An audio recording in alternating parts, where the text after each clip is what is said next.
Hello everyone, and welcome to another GetToTheChopper.org video review. Today we're going to take a look at the Ka-Bar knife.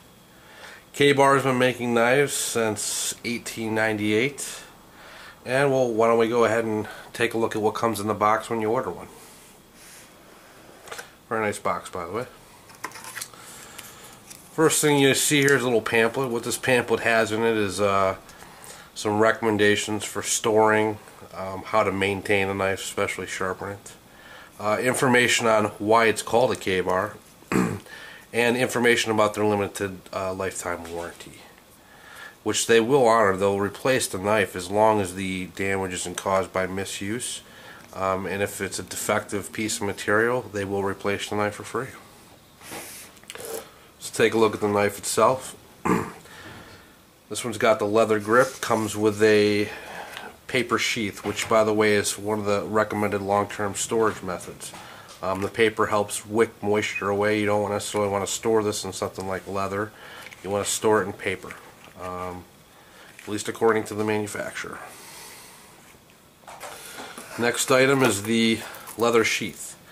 It's a nice sheath. I purchased another one myself. I wanted a pouch to keep a sharpening stone, but this is a nice one nonetheless. It's got a U.S. Army stamped on it. Stick the knife in,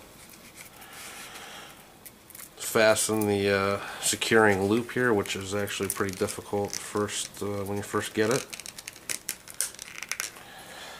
But once you do get it, the knife is secure.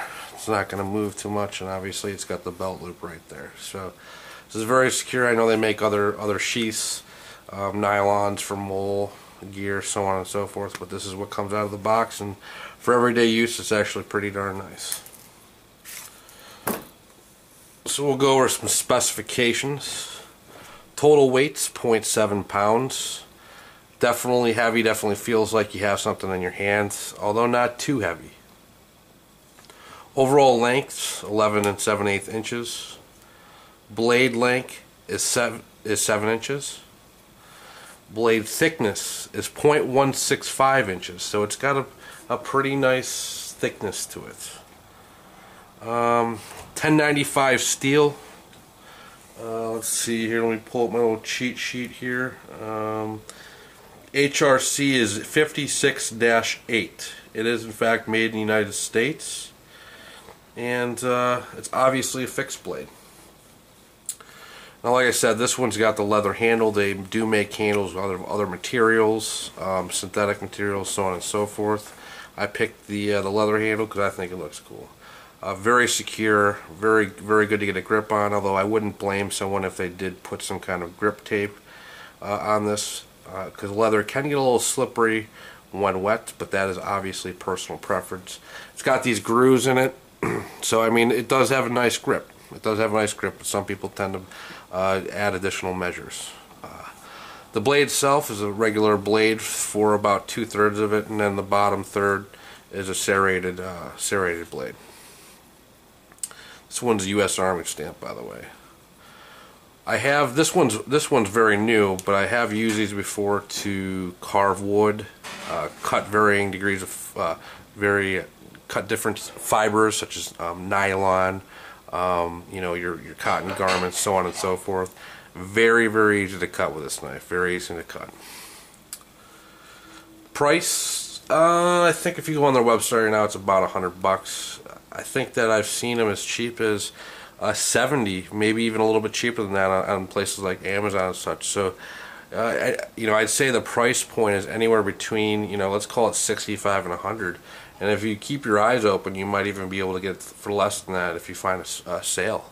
And just to give, new knife folks that aren't necessarily knife enthusiasts an idea of the cost.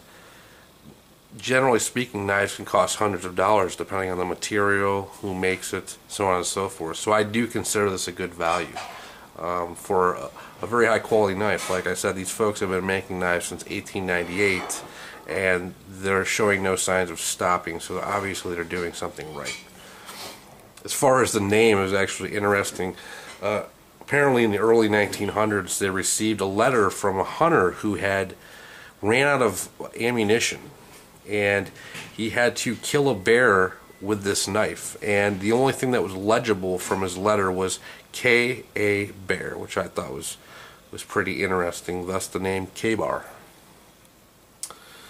Overall, I like this knife, and I would quite frankly recommend it, even to a knife enthusiast. If nothing else, that it's a very good knife that's well priced and something that can be used every day. It's not something that you pay, $300 for and put in a glass case and never use it because it costs, half a weekly paycheck or whatnot. So overall, I would recommend this for outdoor enthusiasts, campers, hikers, survivalists, you name it. I would recommend this knife. One last point on long-term care: they recommend using mineral oil as a coating and then placing it in this plastic sheath for long-term storage. Overall, good knife. If you want to read our written review, or you like this review and you'd like to check out our other reviews, please get to thechopper.org.